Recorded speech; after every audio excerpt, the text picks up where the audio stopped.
Alright, here we are. I'm Brian from Less Magic More Gathering, and we're moving on to our third challenge for the Commander Legends booster draft packs. We're going to keep it rolling with, how did I do the last one? I think I said pick one card that was mythic or rare as a legendary creature, and then one card that is uncommon legendary creature. So you get to choose two.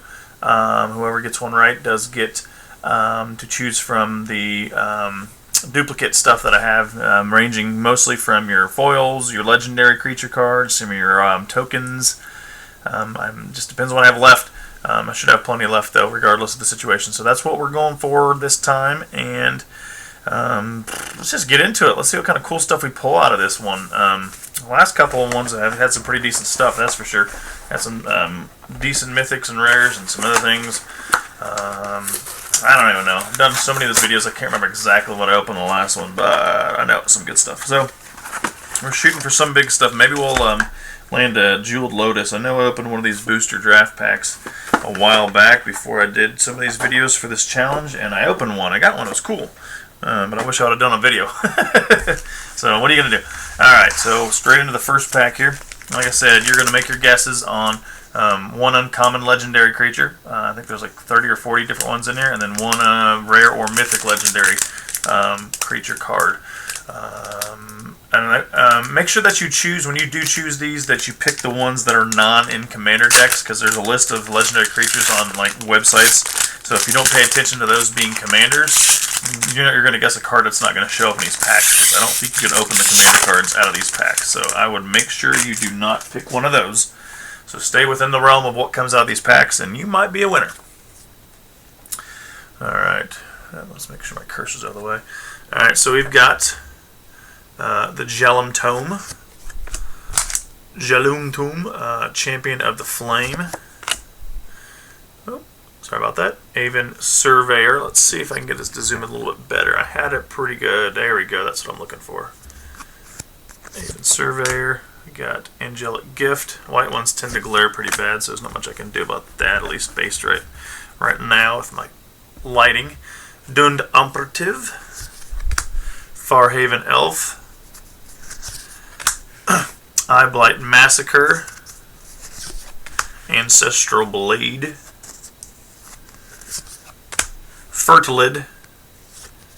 Oops, missed one. Charcoal Diamond. Viscera Seer.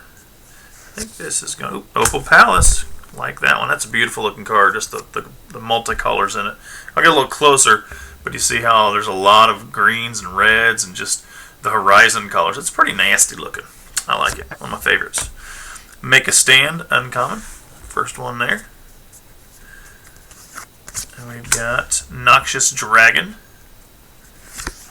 And Sifter Worm. And then our first rare for this pack, or I guess it would be the first rare, is boom, Keeper of the Accord. That's not a bad card.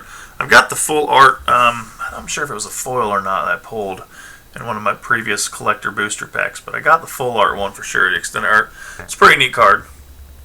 So he's a 4-drop human soldier. At the beginning of each opponent's end step that player controls more creatures than you, create a 1/1 white soldier creature token. At the beginning of each opponent's end step, if that player controls more lands than you, you may search your library for a basic plains card, put that in the battlefield tap, then shuffle your library. Pretty decent right there. And my first legendary uncommon is Captain Vargas Wraith. Good old Captain Vargas Wraith. So he is a 2-drop legendary creature. So cheap cost, Orc Pirate. Whenever Captain Vargas Wraith attacks pirates you control, get a +++ on the turn. For each time you've cast a commander, you cast a commander from the command zone this game. Alright, and our next one is a rare legendary creature. Boom! Livio, Oathsworn Sentinel. That's not bad at all. I'll take that one. She is a 2-drop legendary creature, Human Knight. Pay 2, choose another target creature. Its controller may exile it with an Aegis counter on it. Then you pay 3, tap it, return all exiled cards with Aegis counters on them to the battlefield under their owner's control. Partner ability. I don't know. Kind of trying to figure this one out. That one seems kind of weird. Choose another target creature. You can exile it with an Aegis counter.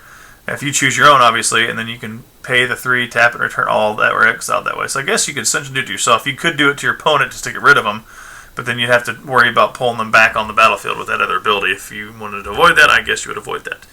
And our rare foil, we got a rare foil back here, is Triumphant Reckoning. That's a Mythic rare, I apologize. Triumphant Reckoning, Mythic rare foil. I like getting foils, rares, and mythics or rares, but I love getting them in foil. Triumphant Reckoning is a 9-drop sorcery. Return all artifact, enchantment, and planeswalker cards from your graveyard to the battlefield. Nice! So that one's huge in my enchantment deck now, as much as I don't want to put a 9-drop in there. In the game of Commander, you're going to go far enough into your game, hopefully you're going to have 9 mana, and you can bring all your enchantments back. If you have an enchantment thing or artifact. For me, it'd be based on enchantments. I don't have too many planeswalkers. I don't think there's any in that deck. But this could be pretty effective if I need to be like, oh, you just board wiped me? Well, I'm going to play a creature, and then I'm going to bring all my enchantments back on the battlefield attached to that creature. Booyah! And we got a Prismatic Piper there in the back. Woo! Pretty cool. And a token to go with an Angel token. Alright, next pack. So that time around, you got... Looks like you only had 2 options. You got the rare legendary and then the uncommon legendary, were the only 2 that came out of that stuff. 2. Sometimes you can get lucky and get 4, but it just depends. Alright. Undying Rage. Run away together. Get that clearness back. There's the one. There's what I want right there. Crushing Vines. Portent of Betrayal. Forceful Denial with Cascade. Doomed Traveler. Oops. Cards are getting out of control down here. They don't have to be perfect, but I don't like to have them all messy. If they're all messy, then it just looks silly. And the Doomed Traveler. And then we've got Soul's Fire. Come here. Kinsbale Courier. Wild Size. Eyeblight Assassin. Filigree Familiar. Pirate's Cutlass. Benevolent Blessing. Come on, get over here. And we've got Burnished Heart. Humble Defector. Merchant Raiders. And I do believe we've got a rare land underneath here. Boom. Vault of Champions. That one is enters the battlefield tapped unless you have 2 or more opponents. It's a white and black source. And our legendary creature first up is Ghost of Ramirez DiPietro. He is a 3-drop, I can't count. 3-drop creature spirit pirate. Ghost of Ramirez DiPietro can't... Oh, where are you at there? Can't be blocked by creatures with toughness 3 or greater. When Ghost of Ramirez DiPietro deals combat damage to a player, choose up to 1 target card in your graveyard that was discarded or put there from your library this turn. Put that card into its owner's hand. Has a partner ability as a 2/3. Speed talking there. Alright, next one is Alahuru. Okay. Alharu. Solemn Ritualist. Sorry, let me get that in the screen there. 5-drop legendary creature human monk. When Alharu Solemn Ritualist enters the battlefield, put a 1/1 counter on each of up to 2 target creatures. 2 other target creatures. Whenever a non-token creature you control with a +++ counter dies, create a 1/1 white spirit creature token with flying. Has partner ability also. And our foil is Supernatural Stamina. Cool, man. And we got a soldier token. Alright, last pack. Last pack.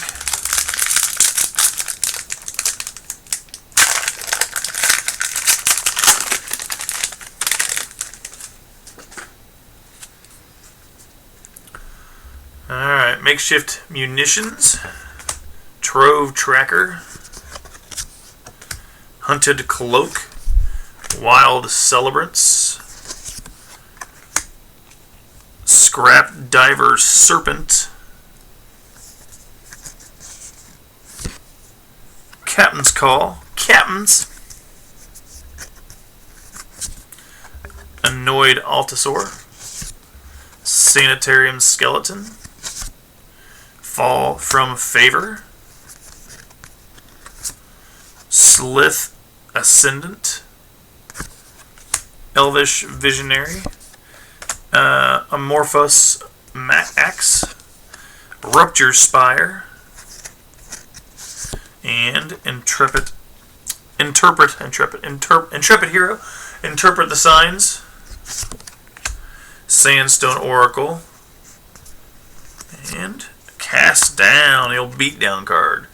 I love that one. And our rare is Dawnglade Regent. I think I've read this one before, but I'll read it again. It is a 7-drop creature elk. Dawnglade Regent enters the battlefield. You become the monarch. As long as you're the monarch, permanent you control of hexproof. Dirty, dirty, dirty. And we have, boom, got Keskit, the Flesh Sculptor. That is a 3-drop as well. I think the last one was 3-drop. The last one was 7-drop, so as well as my last legendary creature. I don't know what I'm talking about. 3-drop legendary creature, Human Artificer.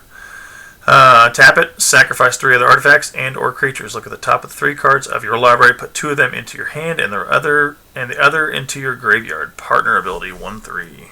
And we do have a rare for our next one, and that is going to be a Jared Carthelion, the True Heir. Jared. So he is going to be a 3-drop multicolored red, green, white. When Jared Carthelion, the True Heir, enters the battlefield, target opponent becomes the monarch. You can't become the monarch this turn. If damage would be dealt to Jared Carthelion, while you're the monarch, prevent that damage and put that many +1/+1 counters on it. Intriguing. And we have a foil, and it is Kitesail Courser, along with our monarch symbol token thingamabobber. Alright, so there you have it. I will run through them real quick. We got Captain Vargas. We got Captain Vargas. Ghost of Ramirez de Petrio. Alharu, Solemn Ritualist. Keskit, the Flesh Sculptor. And then our rares, we ended up with Livio and Jared. So there is the ones out of this draft booster opening for our challenge number 3. Alright, round 3 is in the books, and we only had a handful of guesses this time around, but nonetheless, we still got a winner out of it. Woot MTG guessed correctly with Ahalaru, the Solemn Ritualist.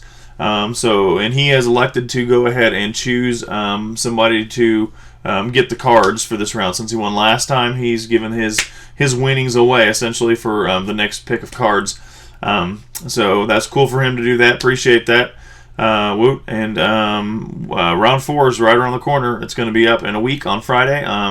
Get some more of those guesses in there. The more we get, the more I want to give a second etched-foil away. Right now I'm just giving one because I haven't really got very many guesses. I'm trying to get that number up so I can give a second one away. So reach out to your friends, retweet this video, retweet other videos, and comment on those videos, and have them jump in on this giveaway that I've got going on with this challenge.